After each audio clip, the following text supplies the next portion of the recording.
Welcome to जनता की आवाज़। सलाम, नमस्ते, सत श्री अकाल। आई होप, उम्मीद करती हूँ आप सभी लोग खुश होंगे, खैरियत से होंगे। शुक्र अल्हम्दुलिल्लाह, आपकी बहन भी बिल्कुल ठीक है। तो आज सबसे पहले तो एक मैंने ना सुनीता दीदी की वीडियो में, नहीं शायद लाइव थी वो, तो मैंने एक अल्फाज सुना था। मिसेज हैदर ने कहा है, हेटर्स पार्टी के लोग मुझे याद रखें। क्यों भाई, क्यों याद रखें? क्यों याद रखें? मोदी जी की कोई रिश्तेदार लगती है जो याद रखेंगे? एक पाकिस्तान से आई गैर कानूनी पकौड़ी है, क्यों याद रखेंगे? एक गैर कानूनी महिला है, तारों यारों के नीचे से आने वाली महिला है, क्यों याद रखेंगे? बहुत अच्छे काम करके आई है पाकिस्तान से, क्या हिंदुस्तान में आने के बाद हिंदुस्तान के लिए बहुत अच्छा काम किया है तूने? नफरत हिंदू मुसलमान इंडिया पाकिस्तान करने के अलावा और दूसरा काम क्या किया है तूने? या फिर ये मुजरा कोठा जलाकर बैठा है? तो फिर याद तो तुझे तेरे यार आशिक करेंगे ना, हम हिंदुस्तानी जो तेरे विरोध में बैठे हैं वो क्यों करेंगे, है ना? तो मिसेज हैदर, हमें याद करने की कोई ज़रूरत नहीं है। और मैं आप लोगों को बता दूं कि इस तरीके के कॉन्ट्रोवर्सी अल्फाज क्यों यूज़ कर रही है, वर्ल्ड क्यों यूज़ कर रही है, वो इसलिए क्योंकि हेटर्स पार्टी ने इसको बिल्कुल बाइकआउट कर दिया है। हेटर्स पार्टी इसको देखने नहीं जाना चाहती, तो इसीलिए ये मजबूर कर रही है इस तरीके के अल्फाज बोल बोल के कि लोग आएँ और मुझे उधेड़ें। क्योंकि चमची चाची की भी आपको असलियत पता चल ही चुकी है ना? 3 दिन लगातार एक ही टॉपिक पे भौंकने के बाद में मिसेज हैदर की चमचागिरी करने पे तो चमची चाची को इतने ज़्यादा कोई व्यूज़ नहीं मिले, मगर हिंदुस्तानियों से अड़ने से काफ़ी सारे व्यूज़ मिल गए थे, है ना? और जैसे ही चमची चाची अपने रूटीन पे आई, वही चमचागिरी पर, तो चमची चाची को अपनी हैसियत पता चल गई, जो कि हमें बता रही थी मेरी वीडियो कट करनी बंद कर दो। मेरे पे अगर 8,000 व्यूज़ आते हैं तो तुम मेरी वीडियो कट करते हो, तुम पे 10,000 व्यूज़ आते हैं। चमची चाची शुक्र अल्हम्दुलिल्लाह, हम पे तब भी उतने ही व्यूज़ आ रहे थे और आज भी उतने ही आ रहे हैं। तो सिर्फ अपनी सोच, है ना?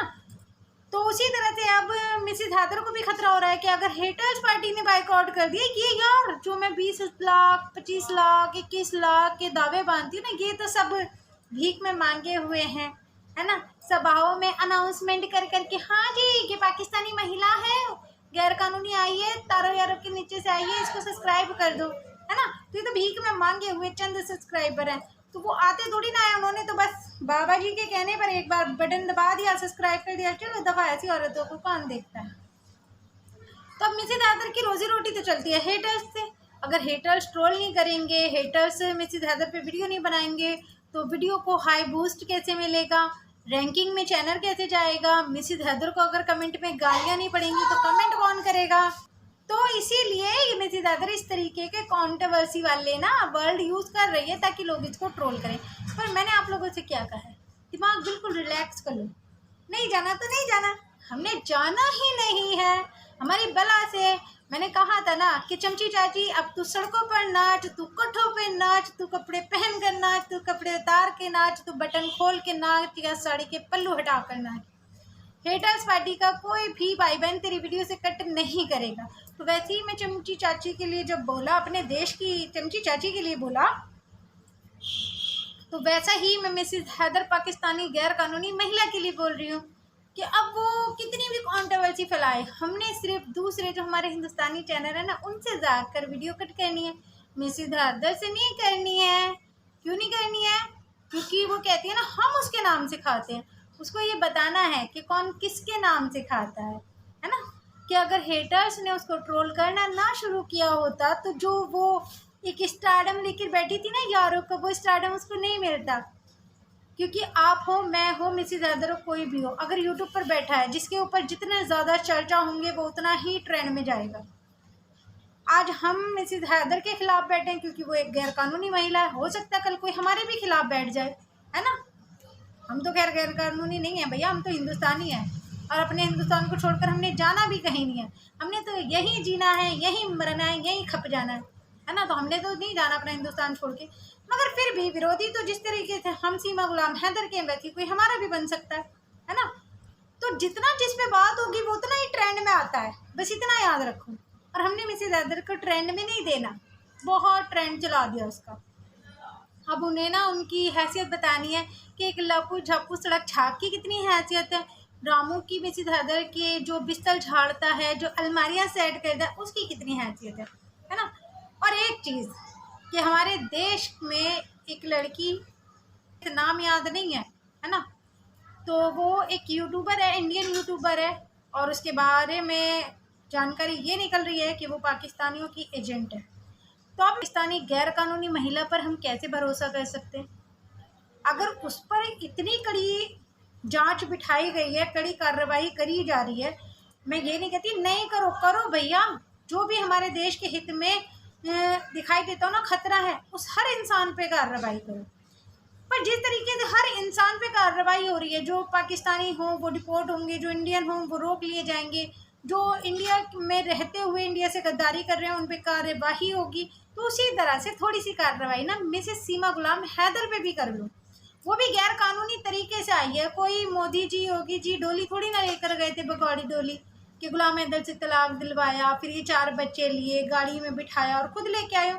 नहीं नहीं नहीं नहीं, मिसेस हैदर बशर्ते बदनाम कर दिया हमारे मोदी जी योगी जी को कि मुझे मोदी जी ने शरण दी है, मुझे योगी जी ने शरण दी है। अरे देश के इतने काम क्या कम रह गए हैं मोदी जी योगी जी को, तो इस गैर कानूनी महिला को भी शरण देंगे, है ना? तो वो सिर्फ पता हमें लोगों को भड़काती है हमारे देश की सरकार के खिलाफ, कि हम लोग हर दूसरा बंदा ना आंदोलन खोलकर बैठ जाए अपने देश की सरकार के खिलाफ, क्योंकि मिसेस हैदर से तो हमारा कुछ होता नहीं है ना? वो तो अपनी हैसियत सिर्फ चैनल डिलीट, चैनल पे स्ट्राइक यही कर सकती है। वो चाहती है कि मैं जो बार बार नाम लेती हूँ, मोदी जी ने मुझे रोका हुआ है, योगी जी ने मुझे रोका हुआ है, मैं तो मोदी जी की छत्र छाया में हूँ, मैं तो योगी जी की छत्र छाया में हूँ। तो देश की जनता जो है मोदी जी योगी जी से सवाल करे कि भाई जब सब पाकिस्तानी रिपोर्ट हुए तो आपको इतनी क्या हमदर्दी पड़ी है मिसेस हैदर से जो आप उसको रिपोर्ट नहीं कर रहे? वो चाहती है हम भड़काऊ बयान दें अपने देश की सरकार के खिलाफ, और मिसेस हैदर उस चीज़ का फ़ायदा उठाए, हम सीधे सीधे जेल जाए, मिसेस हैदर कोठा मुचरा चलाए, है ना? तो हम लोगों ने भी ना यहाँ से काम करना है भैया। हम लोगों ने अपने देश की सरकार से नहीं अड़ना, हमने सिर्फ पाकिस्तानी गुलाम हैदर की बीवी से अड़ना है ना? और जब तक वो देश के हिंदुस्तान के बेल के पेपर में सीमा गुलाम हैदर है, तो किसी भी आने जाने वाले के बाप में दम नहीं जो उसको तीमा ततिन मीना बना दे। वो हमारे देश की सरकार ने उसको सीमा गुलाम हैदर के नाम से बेल दी हुई है, और जब तक हमारे देश की अदालतों में उसका नाम लिखा हुआ ना सीमा गुलाम हैदर, उसके 4 बच्चों के नाम के आगे लिखा हुआ है बाप के आगे गुलाम हैदर, तो कोई लप्पू झप्पू कहीं मैंने अडॉप्ट कर लिए हैं। बच्चे अडॉप्ट करने का एक प्रॉपर प्रोसीजर होता है, बच्चों को वो लिखित रूप में अडॉप्ट किया जाता है।